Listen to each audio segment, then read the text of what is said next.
Hello happy souls, welcome back to my channel. This is Charlotte with Happy Twins 1111. This is a timeless reading for Gemini. So if your sun, moon or rising is in Gemini, or perhaps elsewhere in your chart, perhaps your person is Gemini, this reading is for you. Feel free to cross-watch the others if you've got other signs in your chart. Remember, these are general readings, they're not going to resonate for everybody, but I try my best. It's my pleasure to serve you today. Thank you for tuning in. There will be an extended reading today as well. So if this reading resonates, you can find a link for the extended in the description box below and also in the comments. Okay, let's do this, Gemini. What does Spirit need you to know about love? We have got the Three of Swords in reverse, the Ace of Swords in reverse, the Page of Swords in reverse, and the Four of Swords.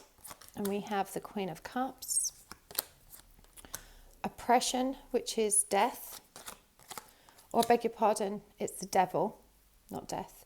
King of Cups in reverse, and awakening. Okay, Gemini, these are very intense energies that we have for you today. Now, what I'm feeling straight off the bat is that you've recently come through some kind of really intense and painful breakup. I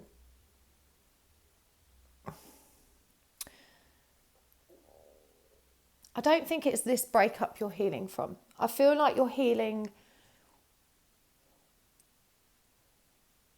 your perception of romance. You are learning to release self-love deficit, codependency. This is about learning to come into unconditional love with self. And I feel like you're on a very divine spiritual path right now. You could be in a twin flame connection, a soulmate connection. Whatever's happening here, there is immense growth occurring, and there's been a really sudden and dramatic release of pain, which has allowed you to come into greater harmony and balance with the flow of unconditional love and that infinite flow of love from source. But it does feel like you've hit a stumbling point. It's like you've started to really seriously doubt the connection you're involved with.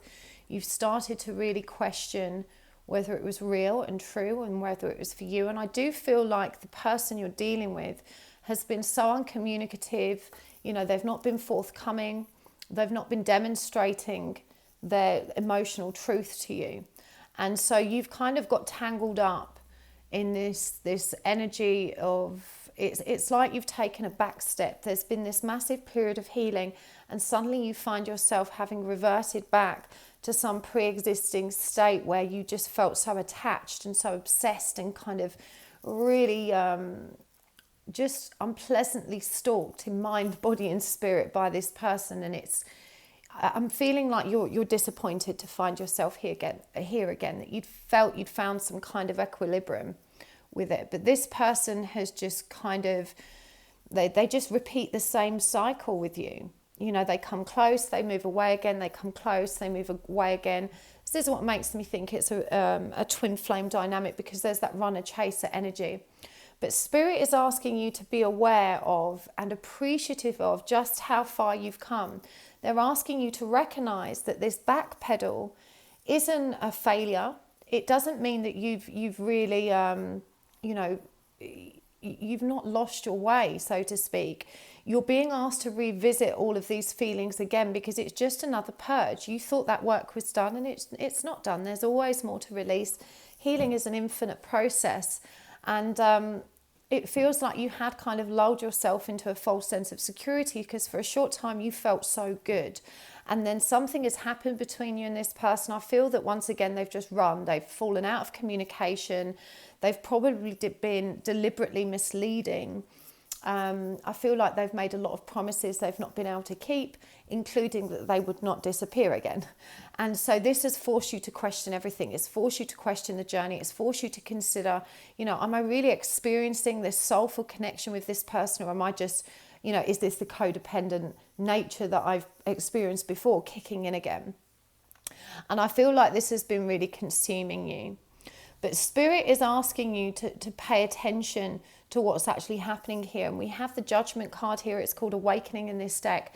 You know, this card is really asking you to recognize that, you know, when you take the time out to connect to Source, to find that inner peace, to find that meditative energy, you know, this journey is going to continue. You're going to continue growing. You're going to continue expanding into this new awareness that you've kind of developed.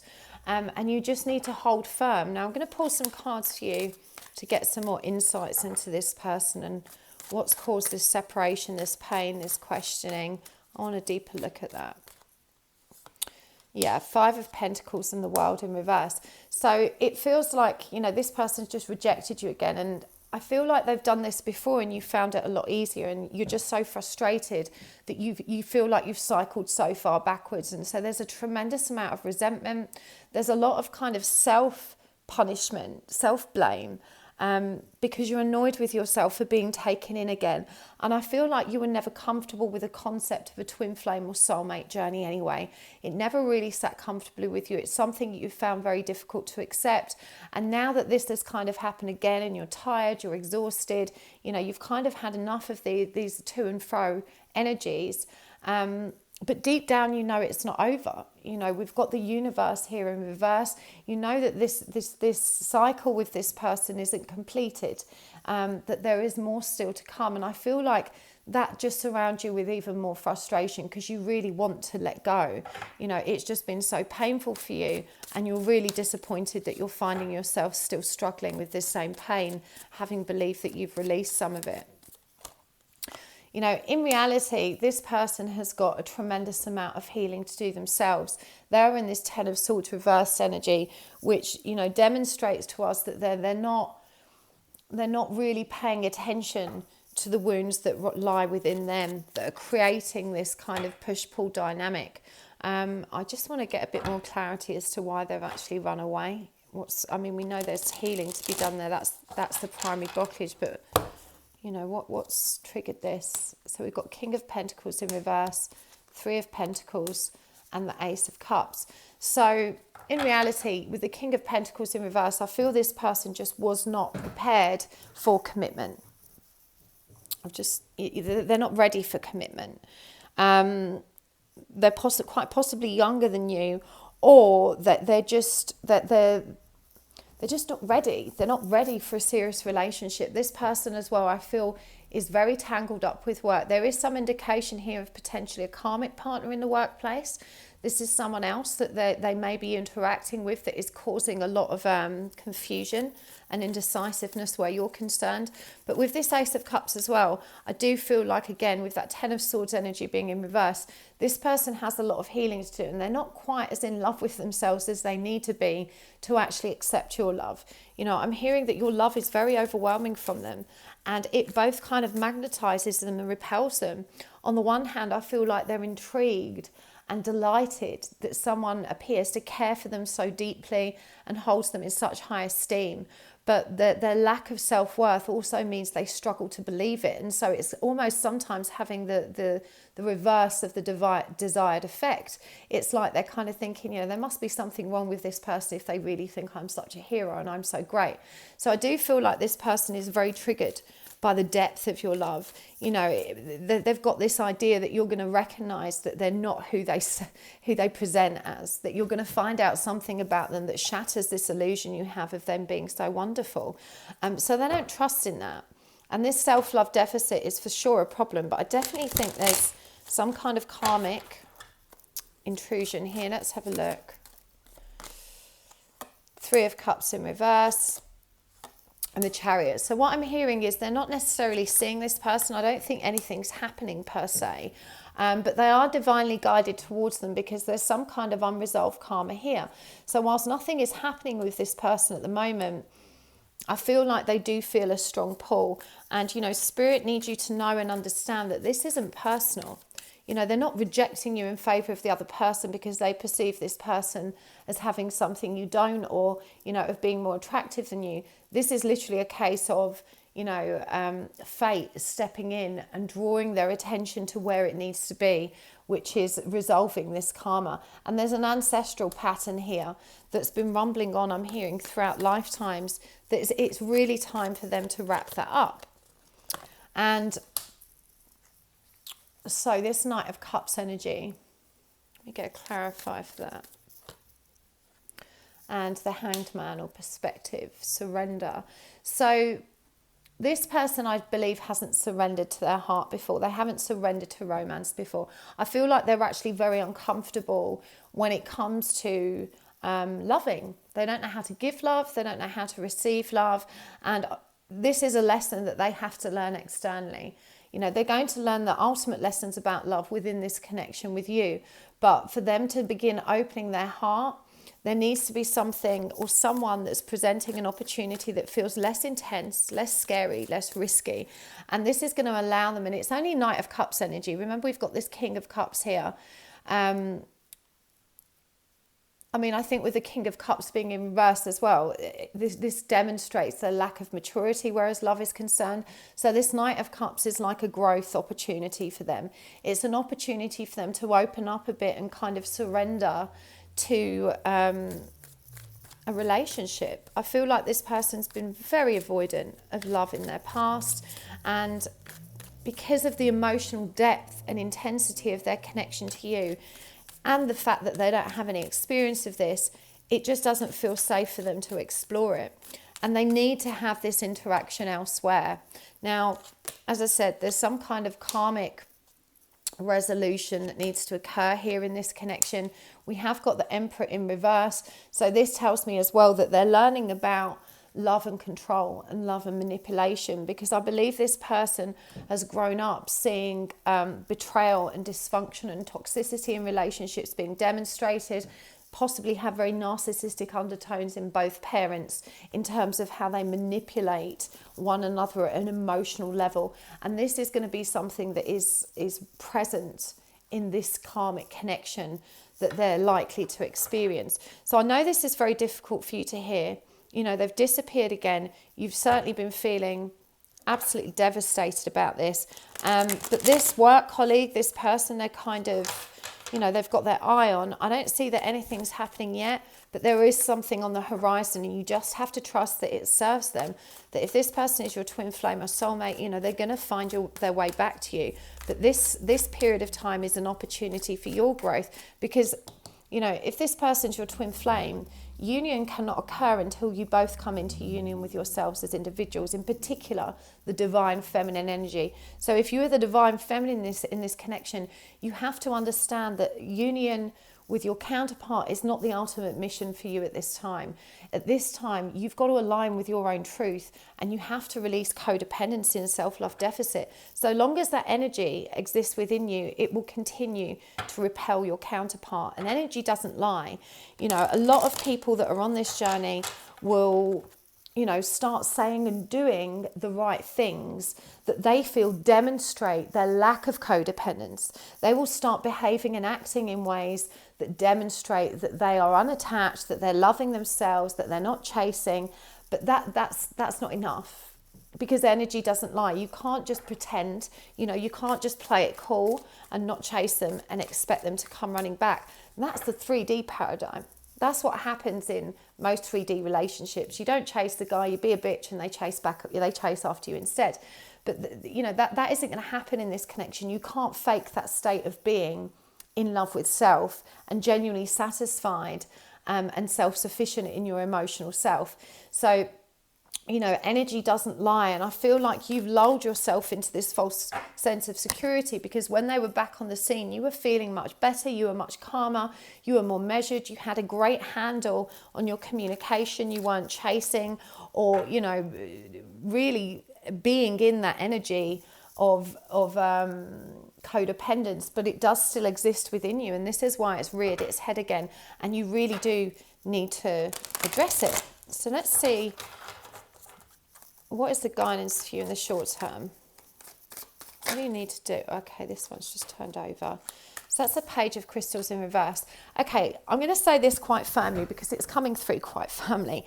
You really need to resist the urge to apologise to this person. It feels like you've been thinking of penning them a letter or writing them a note or a text message saying, oh, I'm really sorry I behaved this way, I'm really sorry I behaved that way. Somehow you've managed to convince yourself it's your fault that they've run away. And you need to pull back and recognise it's not. It's not your fault at all. It's just the way the energy works. It's just what needs to happen for this person to resolve their karma. And it's what needs to happen so that you've got some space and time to resolve all of this codependence and self-love deficit that exists within you. So there's a really clear message there, not to reach out to this person, not to try and instigate communication, certainly not to offer any apologies, because this is going to present you as being weak. It's going to give absolutely the wrong impression because you've not done anything wrong. What you need to be doing right now is just pausing, connecting with your heart space, grounding the love you have for them and yourself. And there's a real need here to listen to your higher self and to start planning a way forward that is for you. It feels like you've really put your life on hold for this person. There's decisions you've been putting off about potential changes and opportunities because it might draw you away from this person or interfere with that connection. And you need to just forget all that. You need to focus on what's right and good for you. And now is the time to be creative and to start really planning your future. There's a need here as well to focus on your work-life balance. It feels like at the moment you've got your back to your true path. You've got your back to what you're meant to be doing. The 8 of Cups. Okay, so these are 2 8s. Remember, 8 is the number of infinity. It's a number that comes back in and around itself. And there's a fear for you that if you let go of your existing career to pursue this much more spiritually, emotionally balanced and holistic path, that you may not have the opportunity to return. What Spirit is saying is that you've got the opportunity now to balance the two, and that you need to face the emotional nature of this journey. You need to face the emotions that are coming up. You need to literally dive in and allow it. It's not for you to actually make any decisions at the moment. You're being asked to manifest and create the way forward through vision and intent. This is the energy of manifesting, because right now I'm hearing very clearly that you have got your back to your true path, and so you're not aligned with union energies either, because you're not seeing the real way forward. You're trying whatever you can do to control this connection through your external reality, and that's not going to work. This is work that has to be done on the inside and that you're very ready for. I feel as well that you've tried to be really casual, really fun, really flirty, really sexy, to try and keep this person in your zone of awareness. It's like you felt if the more casual and fun and exciting you presented, the more adventurous and spontaneous and, not commanding commitment, you were trying to be really hands off, and it's kind of backfired. This energy doesn't serve you. You have to be true to yourself. There's no shame in how you're feeling, and it feels like you've been holding it back in order that you can keep hold of this person. So, the guidance is to really find yourself, to align with your true path. A career change is indicated, and I feel very strongly that you've had this in mind for a long time already. You've just not taken that leap. I'm going to get some charms for you as well. Oh, one's just flown out. Right, so we've got the Ammonite, the White Rabbit, the Mountain Range, the Tarot cards with the 3 of Swords, and Save Yourself. So the White Rabbit flew out. Now, I feel like for some of you, your counterpart may be much younger. You could be getting a bit older, and there's a worry here that you're running out of time, that you're late, that you're not on track. And Spirit's asking you to remember that everything is as it's meant to be. Everything happens in divine, perfect timing. So I feel like timing in particular is very triggering for you right now. The Ammonite has come up again and again. For me, this really represents that ancient ancestral pattern that we're always trying to resolve. This is karmic resolution, and it's asking you to bring to your awareness how you're mirroring one another right now as well. I'm hearing that you still have karmic cords connected that don't serve you, and that there's a lot of unresolved learning there that needs to be addressed. You need time out. You need time in nature. You need solitude. You need to get grounded. I feel like you've been so busy and so distracted that you've neglected all of the things that you normally enjoy. I'm hearing that you know, perhaps enjoy gardening, spending time outdoors, and this is something that you've not given yourself the time or opportunity to enjoy in recent times because you've been so focused on moving this connection forward rather than your own growth, your own peace of mind. And we've got save yourself here as well. You know, save yourself. Stop trying to save them. They're going to save themselves. That's their job. It's not your responsibility to heal or save them. You really need to redirect your focus and keep it on you. We've got these tarot cards here as well. It's really interesting because the Three of Swords was the first card out for you. And I feel this is again reminding you that healing is an infinite process. And there are wounds from your past connected to betrayal and heartbreak that still need to be resolved. Now, I'm going to take this over to the extended because I want to take a deeper look at how this person's thinking and feeling about you and get some more information about how this connection is going to move forward and some guidance for you and how to best do that. So if this has resonated for you, you can find a link to the extended reading in the description box below and also in the comments. Thank you so much for tuning in. Please do hit the like button if you enjoyed this video. I really appreciate it. It super duper helps my channel to grow. So thank you so much for being here with me, and I will see you next time. Lots of love. Bye.